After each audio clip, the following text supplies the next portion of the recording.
Hello everybody and welcome to this week's episode of Viewing Gods. I'm Dylan Blight. We're going to talk about American Gods, the Neil Gaiman show. Today, once again, I'm joined by Nicholas Pryor. Shaboy. Hello, Nick. Oh God, Jesus Christ. This week, dicks. Big old dick in your face. Big old dick pics. Big old just dicks floating in space. Yeah. There's just fucking dicks everywhere in this fucking episode. There was so much dick. I loved it. Big old erect penises right up in space. Guy just floating up in space. You know what it reminded me of? Did you see that thing? I think no one else in that's part of Pleasure Explosion has fucking read it, but that Sex Criminals comic I was talking about? No. Oh my God. If you haven't, everyone needs to go look up Sex Criminals because it is a fucking awesome comic that's funny and is cool, but it also has really weird scenes like... So, Sex Criminals, tangent note real quick, is about people who, when they come, freeze time and they can walk around. Right. And there's this one guy who thinks it's just him, and then he finds a girl who can also freeze time when she comes. And then they find out there's a whole secret government people who jack off and freeze time, and they have scenes that are very similar to old mate floating up in the sky, big old erect penis up inside Billiquis's. Anyway, we jump ahead. We'll get to that first. Let's go through from the start of the episode. For this week, the opening scene, prologue thing, whatever you want to call them, was on a slave ship coming to America in, I wrote the date because it says it, 1697. And they're all on this boat, and they're all obviously fucked because they're slaves. And they pray to, what is the guy's name? Anansi. Anansi, yes. So he's like, what? The African god? He's like West African. He's like a trickster type of god. Trickster, yeah. So they pray to him, the spider form or whatever. Also, side note, that spider CGI, not the greatest. No, that was the only thing in this episode that I was like, no, they just got a bit too close to it. It's like you should just had a bit back further because they had the camera all real close to it. And it's like, you can tell that looks a little bit dodgy. But anyway, this guy starts praying to him and he's like, save me. And the guy playing him, fucking Orlando Jones comes flying in and probably gives this like really, really amazing monologue, more or less, about how yous are all fucked now, you'll be fucked in 10 years, you'll be fucked in 50 years, in 100 years you'll still be fucked, however long in the future cops are still shooting you. So this guy, he more or less goes on this huge like black people are still fucked because he seems to come from the future. I don't know how that works. Like they pray to him, but it's not like he's the version of him that turns up is from the current period. It's like the version of him that is from the future.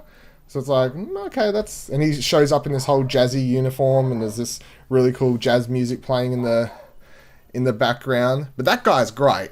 Is that scene in the book? No, not at all. Not at all. Not at all? Nah. Not at all? Completely, mate. But that character is. The character is, but he's not represented the same as he is in the book either.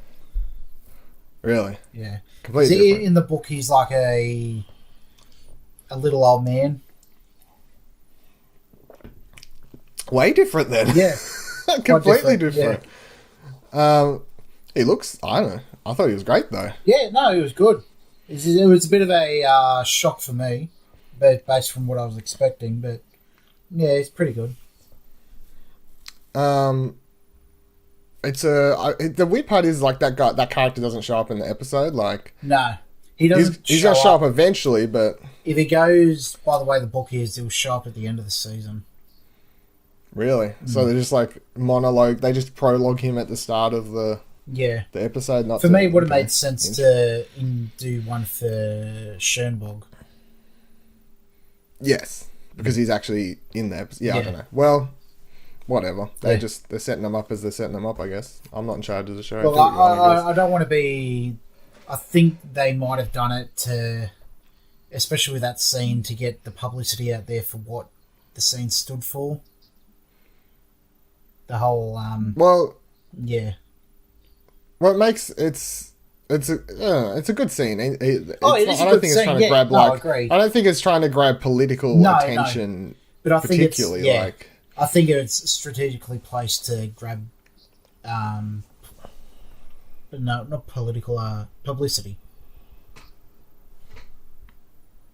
Maybe see what they do next week. Anyway, so then when we get back to the official proper timeline, we're back with Shadow. He's already at a doctor's somehow. Yeah.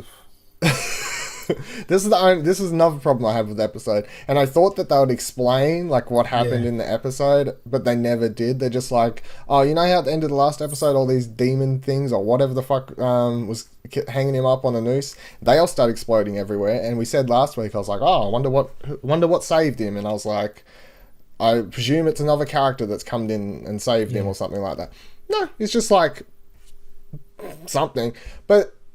So the only hint they give at it is later in the episode they have media Gillian Anderson like say this whole thing like I like the way you handled Tech Boy there. Yeah, so it's like are they hinting at like Shadow having powers or something like that? At which stage, sure, but it's still a bit weird that he's like in that scenario somehow makes it to a doctor's. Like where is the doctor's? Because he was in the middle of buttfuck nowhere. My theory was when they showed that Coming to America scene that it was going to be Mr. and Nancy coming to save him because he was getting lynched. But obviously that didn't turn out to be true. That would have made sense. Yeah. Could have made sense. I mean, that's the other thing. Going back to him real quick, that's the other thing. It's like, that's really weird. So he's all the way in the future because he knows what happens in the future. And yet... he arrives in America at the end of that opening scene. Yeah. Like off the bridgewood of the boat. So it's like, that's his arriving to America scene. Yeah. In the 1697 or whatever, but he's already from 2000 and... It didn't quite make sense I was like, no, it didn't make much sense to me. I mean, whatever. It was nitpicking. It is what it is. I suppose. So then Shadow finally, he goes back, he finds Wednesday, and I finally get to see Shadow have some sort of emotion, considering last week I was just complaining about him not wanting to yell at anyone or do anything crazy like that. And he finally goes off at Wednesday, starts yelling at him, and more or less is like, you can go fuck yourself. Like, it's really weird though, like, all this happens and he's like, you did it, or I'm on drugs, and I'm not on drugs. But he's not like, he never once considers like, maybe there's like a different world out there that I don't know about or something. It's just like, fuck off. I don't want anything to do with that. Because if it was me, I'd be like, how about you explain to me what I don't know or what happened? He's just like straight to, fuck off. Like, what, you did this. Especially like after Wednesday said he knew him or knew of him. Oh, yeah, he's like, oh, that little shit or whatever. He's like, yeah, don't worry about him. Like, he'll get his. Yeah. And then he says that line about, like, don't mistake my anger, my lack of anger or whatever for not having a plan or whatever, stuff like that. So, so they finally get in the car. Or like, not just anyway. For some reason, Shadow's like, dreams of his dead wife, and then decides to go clear out the house. I don't really understand why he's clearing out the house. Like, is he selling it or for money or? I don't know. It's completely new for the show. Yeah, I was like, okay, so he dreams about his dead wife and is like, I'm gonna go clear out the house. Yeah. Even though he doesn't take anything from there, as far as I can see, he doesn't like put any boxes in Wednesday's car. He's just. Yeah, he just grabs his duffel bag and fucks off. Yeah, it's like he more or less went there just so he could find it. Here's my other big thing. So he finds a box, which is what I presume the coroners or police or whoever the fuck delivered to him. Like, this is what your wife was with when she died. Yeah, and goes through some stuff, finds her phone, obviously. Phone unlocks, no passcode. Yeah, that's unbelievable. That was the part I was watching. I was like, that is unrealistic as fuck. Like, there's no way No way in hell that anyone these days, especially probably a cheating wife, doesn't have a fucking passcode on their phone. He's just like, whoop. Just default background. It's not even like a picture of his dick, like or like them kids. It's just anything, like, I don't know, some TV show she likes, band or something. Yeah. She's like, default background unlocks automatically. Yeah. In you go. Look, I'll give him props for actually using a proper phone operating system, because the amount of shows you see out there with fake screens and OS. Fake ones, yeah. It's like, I know you don't have the budget to, like, I don't know, pay to use Android or iPhone, or you don't want to promote one or the other. Yeah. Because you're like, give us money. Yeah. But it does take you out of the show because you're like, this looks cheap and unrealistic or whatever. It kind of works in stuff that's supposed to be like fictional worlds or whatever and like that, because you don't really need to see it. Anyway, we get our first dick in a moment because he starts flicking through some pictures, gets a big old dick pic right up in there, and I was like, oh, we're doing it. Like first episode, people getting eaten by vaginas. Get some more of that soon as well. Second episode, dick pics. Yeah. 10 out of 10. That took me out of it. Not took me out of it, like threw me back. I did not expect that at all. I'm happy they're doing it, because it's like, I always find it weird for shows, especially like Game of Thrones, because it's like there's tits and shit left, right and centre and everywhere. You see Hodor dick. You see a little bit of Hodor dick, and you see a little bit of what's his fuck I can't remember his name. The guy gets his dick cut off later in the season. Theon. You see Theon's dick at some stage as well. So 2 dicks in like how many seasons in a show that has tits like every episode. The dick to tit ratio, I understand why some people complain. So at least in this show, the dick to tit ratio isn't 100% on, but they've got dick in episode 2. 2 dicks in as many episodes. No, 3 actually. 3, and we haven't even got to my favourite dick moment. I've seen some things with dicks in them. I've never seen a guy floating in fucking... We'll get to that in a second. Fuck, it makes me laugh. So, he looks at his dick pic, Shadow, and I found this whole scene weird. Like, not just the dick pic part, but the fact that he goes to the house and all this sort of stuff. And he gets in a bath. Is this a thing? Like, does he like baths? Is this a... I was like, why is he in a bath? No, he gets into a bath. Oh, no, he does... Oh, that's after the doctors, I think.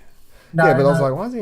Yeah, it is, Yeah, he's like, I'm in the bath. I'm just gonna chill out. Because you never see people in baths in... Like, I'm a bath fan. I fucking love relaxing in a bath. But if you ever, like, think about it, TV shows and movies, they always have people, like, standing in showers. You barely ever see people in baths for some reason. They're just like, that's... So I was like, oh, bath, right. That's not something you usually see. Yeah, I don't think it's a notable point in the book. Maybe he has a bath once, but it's not something memorable. There's not something to make a point of. It was because I was like, you don't usually see people in baths. It's just, they're usually in showers. They usually do the whole like head up against on the arm, and they're like blood's like flowing off them. The camera's shot from over here or whatever. There's like probably 1,000 different movies that use the exact same shot of people doing that after they've had fights or whatever. It's stock footage, isn't it? Yeah, pretty much, I think. So I was like, bath. That's different. So they finally hit the road. Shadow, Wednesday. Let's go. And unlike Supernatural or something, they're not fucking blasting down the road. We're back in black. Fucking teenage girls love me. He's like, can you calm the fuck down? Under 70, I'm gonna like put Bob Dylan on or some fucking shit. Put his arm. Just chillax. No fucking highways. Not highway to hell here. Take the back roads. Just everyone, just chill. No rush. Just chill the fuck out. I was like, okay. Because you're like, I was like, this isn't it isn't what you used to seeing, I suppose, stuff like that, especially in TV shows. And then they have this whole back and forth. I can't even remember what it was about, but the main moment of that scene is because they still haven't said who he is, and I know who he is. Like that's. But they just do like such big hints at it that I feel like at this point, I'm not going to say who it is, but I feel like at this point you should be able to work it out because he throws the flower or whatever out the window. They float up into the sky, and then lightning, and it's like, yeah, wink, wink. Yeah, it's like, come on, how much more obvious do you want to be anyway? So they stop in a shop. The diner for supplies for some shit. No. Why does he want to stop? They stop at a diner. Wednesday has a meeting in there, and he tells Shadow to go to the groceries. Get the list. Yeah. Get this stuff. So he's in the shop getting stuff, and he meets. Is it Media? Is that just his name? Yeah.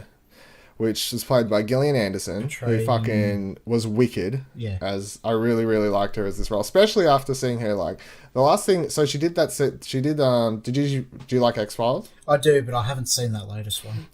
I've heard. You haven't seen the latest one. It's not that great, but I mean, if you like watching her plus David Duchovny just do their thing, it's just them doing their thing is, I suppose, worth watching it. But watching her in that, and then she was also in Hannibal, of course, which Brian Fuller did before this show. Yeah. So it's good to see that he's brought her over from Hannibal. But her role in Hannibal is nothing at all like this. Like, her role in Hannibal, she's not on the TV once.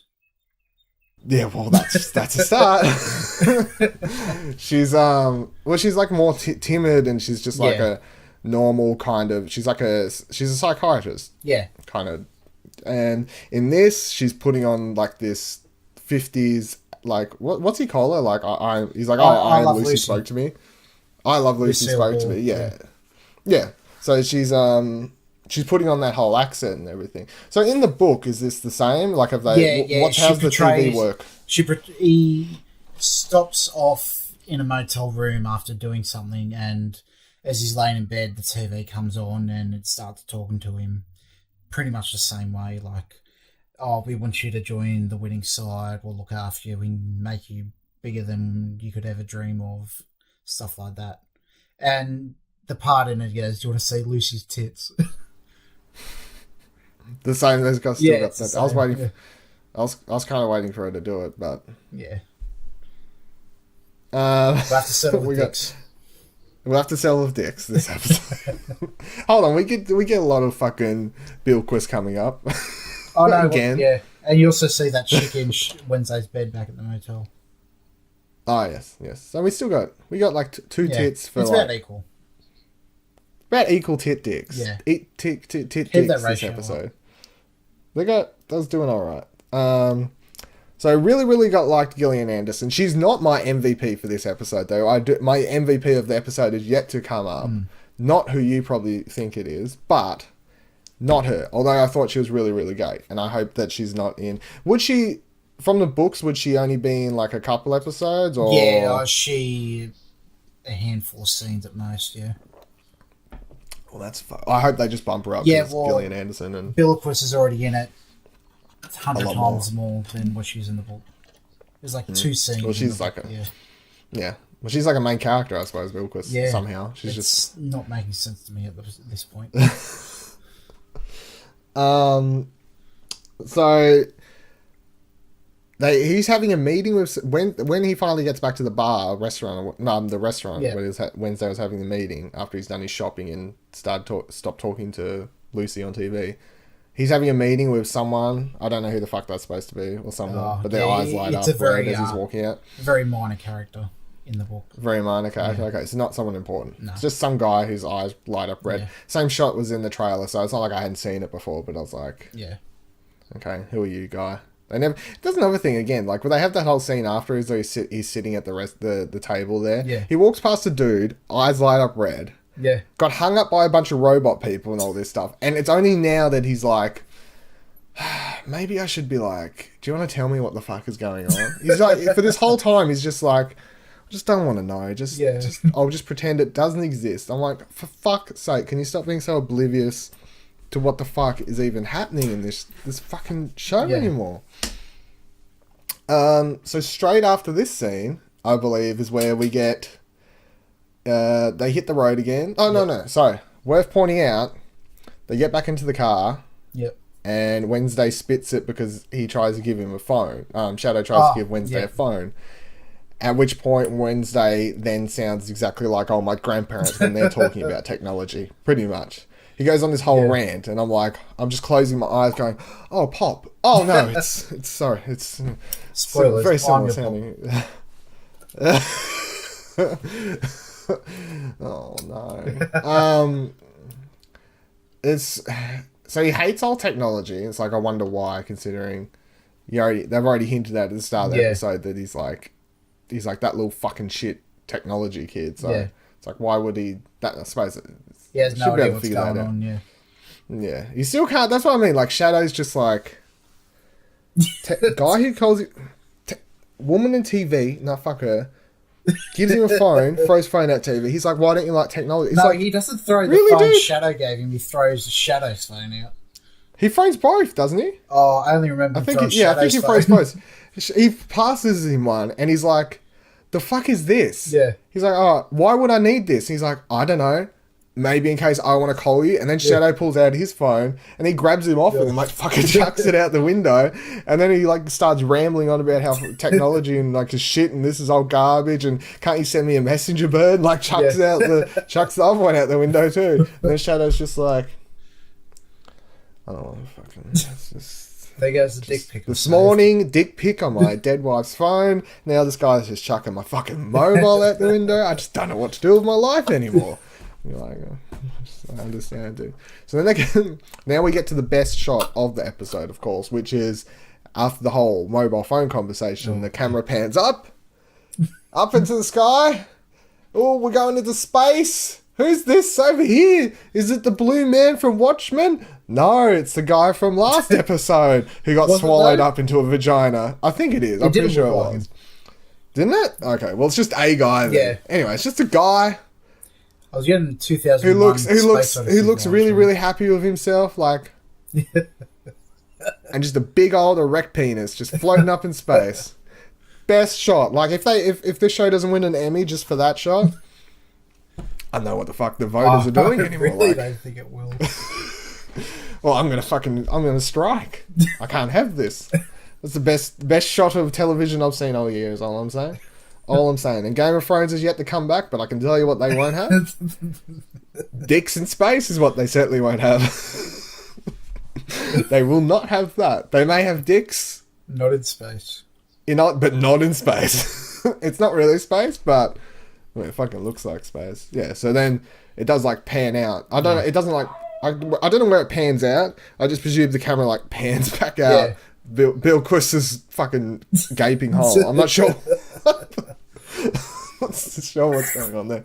But also worth pointing out, in the montage of her having it on with different guys and stuff, also a girl. Bill Quist, equal opportunist. Yeah. Very good. This show covering all grounds. We're going to have tits. We're going to have dicks. Bill Quist doesn't give a fuck. Guys, girls, everyone up there. Doesn't even matter. I'm waiting for the next episode where she's just like, horse?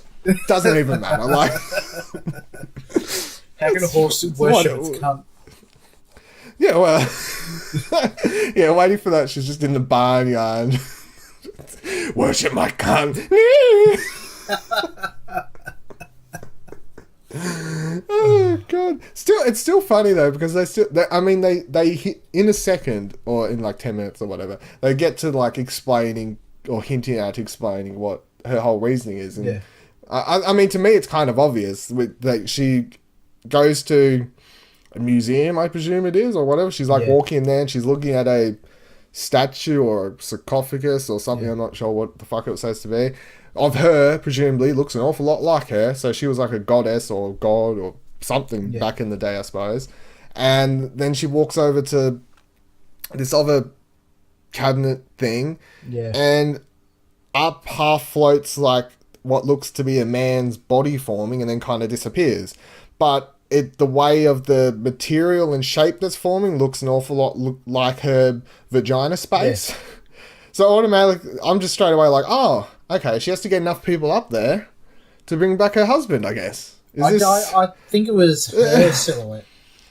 Because it looked like it looked like it had tits, and like it even said on the display or whatever, her necklace or something like that. Why would she need to bring herself back? She's alive, isn't she? Like, well, I don't want to go into it. Oh, God. Okay, well, if it's not, it could be her. I don't know why it would be her, but to me, I was like, okay, it's a guy or something. Whatever she's trying to do, it involves getting a certain number of people shoved up her vagina to form something. Magic vagina spells. Sure. I really don't know. Like, I'm not sure if that's a thing. I'm just going to call it a thing. Magic vagina spells. 10 out of 10. Great episode. The black hole. Best show on TV. A black hole. You know what they say about vaginas, guys? Black hole.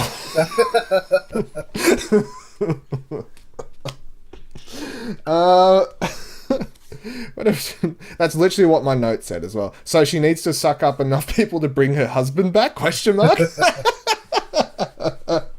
Okay, so now we get going back to Wednesday and Shadow. They turn up at this house where they're greeted by this old lady. And what the fuck was her name? I wouldn't really Zora. Say greeted. Well, they greet her. Yeah. Like, yeah. She's like, fuck off. But this lady is my MVP of the episode.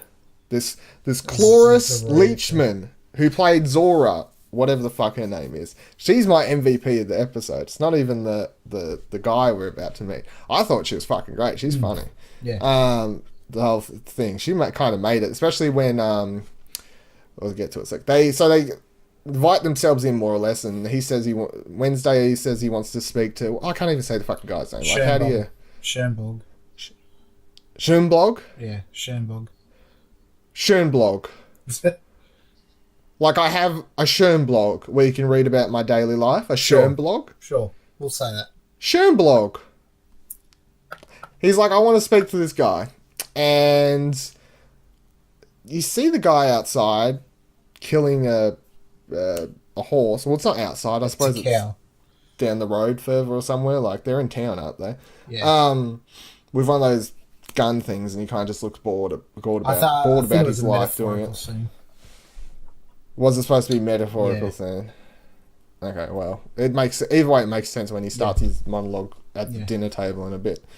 So they come inside either way, and she's great because he hands her like a bottle of vodka or and she's like, I'll drown that in one hit. Yeah, she nicks it. Yeah. Shadow is quietly impressed. Yeah, he's like in the background, like, all right. Like, and then they have this whole cool back and forth, like her and Wednesday, where it's like, oh, you look so good for your age or whatever, and stuff like this. Like, you haven't aged a day and all this shit. And any viewers, like, obviously going, she's a fucking, like, old, like a proper old lady. And Shadow in the background is probably doing the same as anyone watching the show going, that's a proper old lady. Like, what are you on about? And because Wednesday's talking about this girl, about her the same as he would like the fucking younger 20-year-old person he had in his hotel the night before. To him, it's just like, it appears to be like, oh. And not to mention he does that whole weird line in the car before about like tits with veins that you could fucking or whatever he's on about.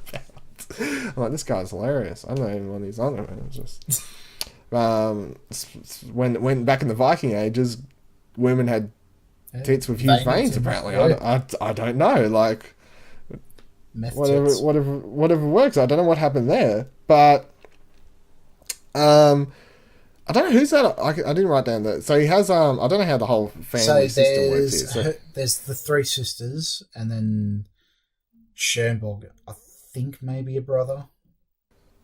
Okay, so you've got Zora, who's doing most of the talking next to Vodka Bottle. She's fantastic. Yep. You got the other sister who's like really quiet and doesn't say much, and she reads the tea leaves in a bit, and refuses to like tell him what he's seeing. They all do different.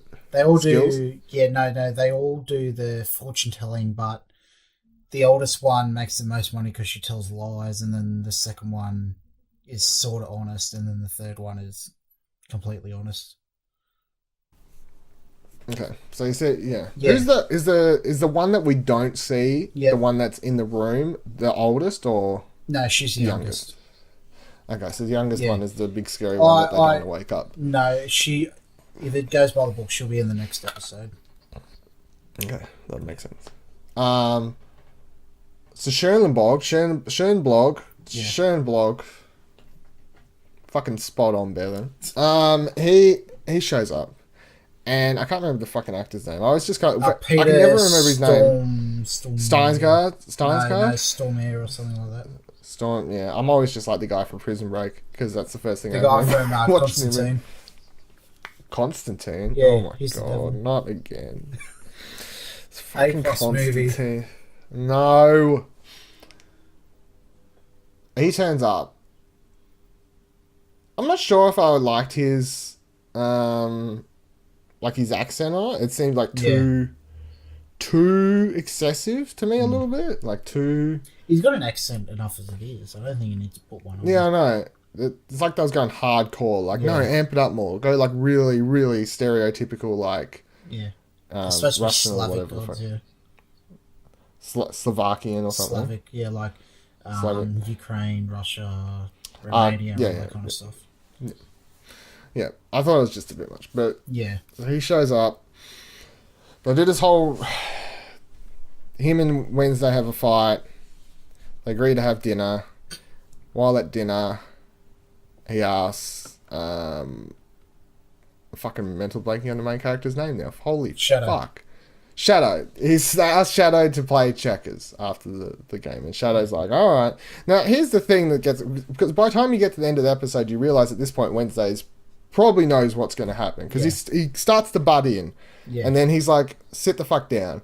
And Wednesday could have, like, still stood up and been like, no, but he's like, alright, I guess I'll just see what happens. Like, and he must know this entire time what's going to happen, which kind of says, like, either A, he has a lot of faith, and knows, or B, like, he really just gives zero fucks. But at the same time, it's weird to me, because I'm like, he just spent so long trying to get this guy, Shadow, to work for him, and now he's just spending, like, no time at all getting him killed. Like, he's, like, just trying to get him killed. Also, one of the better lines of the episode is Schoenblog turning to Shadow and just going, "You're black, right?" Yeah. Like, and then the way, like, he just kind of looked at him like, more or less be like, yes, like, are you fucking blind? But then it kind of adds into that whole the aspect of them, because he does the whole thing like, where we're from, everyone's him and his brother, there's the black one and the light one. Like, he's the black one and the brother is Beelzebub, which is the light one. But it's just like it's like, you can't see, like, you black, right? It's like, okay, it's funny. But so they go to have the game of checkers, which is like the last 10 minutes of the episode, probably. I swear, like, this game of checkers seems to go for quite a long time, and they build it up. It's like if Casino Royale was the most epic long version of a chess game you've ever seen, which it is, because that entire movie is more or less them playing fucking not chess, blackjack, poker. Then this is like the longest I've ever seen someone play checkers on a fucking TV episode, I think, and they make it pretty tense, I suppose. Yeah. Even though I don't understand checkers at all. Like, if they'd been playing chess, really? I would have been like, I haven't played it since I was like a kid, and I'm like, what the fuck is even happening? I think you'll be the only person watching that. He doesn't understand checkers. I'd be highly surprised if I wasn't. Let us know how much of an idiot Dylan is. Comment below if you also didn't understand who was winning or not. Because I'm watching it and they both look stressed for a while there. They're like, pieces. Who the fuck's winning? And then eventually he starts singing like, I'm like, okay, that fucking guy's winning, I suppose. Like, he wouldn't be singing if he was losing. About halfway through, they make a bet.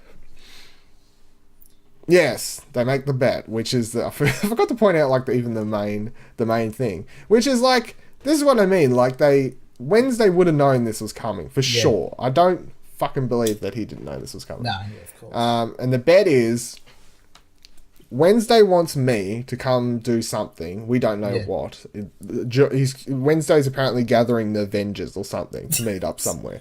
Because he says, like, everyone will be there. Yeah. You won't be there. This guy's like the Hulk to me. I'm like, this guy must be like the Hulk. Like, he needs him, but can't. Because he goes on this whole monologue about strength. Ooh, strength. Ooh, hammer. Blah, blah, blah, blah, blah. Goes on this whole monologue about killing people while they're playing. It's chess at one stage, which is about how these days they use this stupid gun thing to kill... bolt gun to kill people, which is boring and takes away the kill to him, apparently. Because back in the day, he says, when I first started working, there was a skill to it, and he got this huge hammer. He's like, you had to hit him right at the right spot, and they would never even gone. But now this stupid bolt gun thing takes away all this. So he just plainly says it to him, like, I'll come work for you if you win. Like, I'll come with you, do whatever he fucking wants. But if I win, I get to kill you. Yeah. And he's just like... I like how Shadow's just like, at this point, after everything that's been happening, he's like, not even like, the fuck did you just say? He's just like, no, that sounds about right. Oh, well, if there's all these worlds and whatnot, then yeah, why not? Yeah. He does say, like, he's like, at this point, because Wednesday's like, how good are you? Yeah. He's like, yeah, it's like, well, it's up to you. Wednesday was a bit too coercive here for me, as opposed to in the book. Yeah. Like, how's he do it in the book? He's just really just saying it's your choice, isn't like, oh, you could lose, you could win. Like, he's more or less leaves it up to him, whereas here it kind of like swerves him in a particular way. Yeah, no, even though he says, that's how I felt too, even though he says to him, like, it's up to you, it's still like one of those, in the like, book you feel like we know what you're saying. Decision. Because I don't know what Shadow's even getting out of it at this point. I'm like, why? And the way he says it, like, he even says, like, he more or less just says, like, lost my dick pics on phones. Why not? Like,